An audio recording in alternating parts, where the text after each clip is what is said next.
So Kyrie Irving will not be rejoining the Brooklyn Nets this season at all. It was announced today by the Brooklyn Nets, by the GM, Marks. It was announced that he will not. Sean Marks announced that he will not be playing at all this entire season.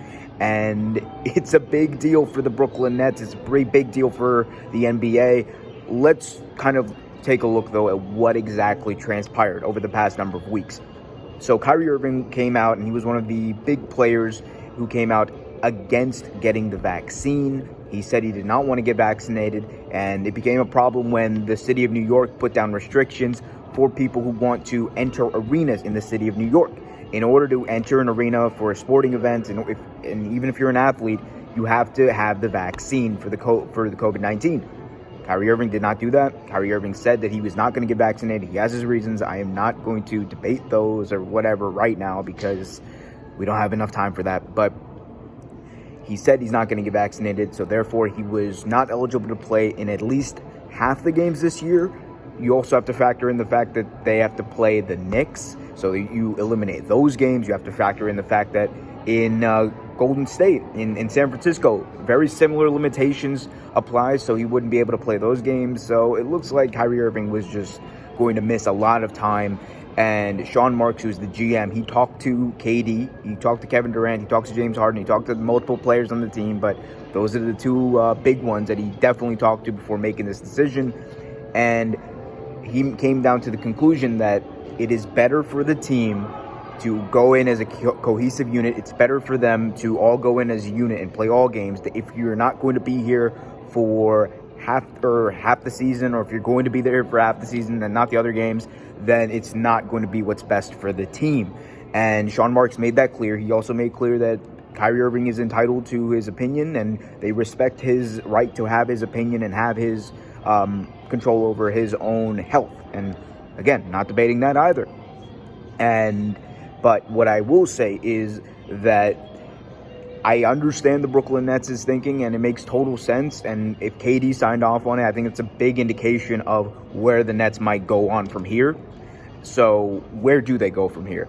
You're left with a situation, if you're the Brooklyn Nets, where KD and James Harden are your key pieces. James Harden's already said that he's willing to look past Brooklyn. He's willing to look into free agency next year, because he's never tested it before. He got traded to Houston, got traded to Brooklyn. Might be time for him to really, swim around and see what's out there. So where does that leave KD and Kyrie? KD, apparently, according to ESPN, according to a few sources there, KD is open to the Nets trading Kyrie for somebody else.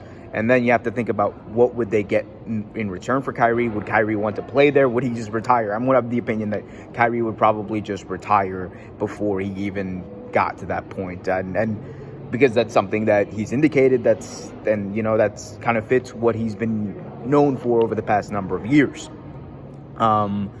And finally, the final point I'll mention here, part of this breaking news about Kyrie Irving not being part of the team this year, is that if you are the Brooklyn Nets, I think it really is one of those decisions, whether or not to trade Kyrie Irving, that it's been made for you. And I think this decision with Sean Marks and Kyrie Irving, it was made before Kyrie Irving.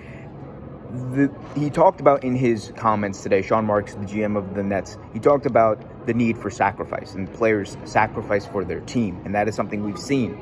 And this is not an issue where, Kyrie Irving, didn't, show up to practice, or he went and he took some personal time.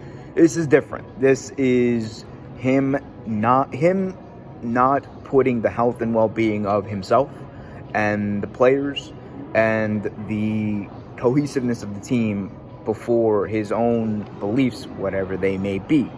And I think that kind of really forced the Nets' hand here, because in reality, if you're not going to be here for half the season, there's really no point in having you, especially in the playoffs, when if the restrictions still apply, you're not going to be available for key playoff games. So the entire construct of the team, the entire chemistry of the team is going to be messed up. So it makes sense what the Nets did here. It's the only thing they honestly could have done. And if you're Kyrie Irving, essentially you're faced with a choice. Either And it's not a thing about money. Kyrie Irving has all the money in the world. He's going to lose some money off this, but that's what it is. And I think he's content with that. So you really got to think. If you want to continue playing basketball, I think if you're Kyrie Irving, you 100% have to be prepared for it to be outside of Brooklyn, because I don't think the city of New York is going to restrict their limitations just for Kyrie, and I don't think that the Nets are going to move from this, especially since KD signed off on this, it looks like. But let me know what you guys think in the comments. Like this video, subscribe, and hit that notification bell so you get notified whenever a new video is released. See you next time.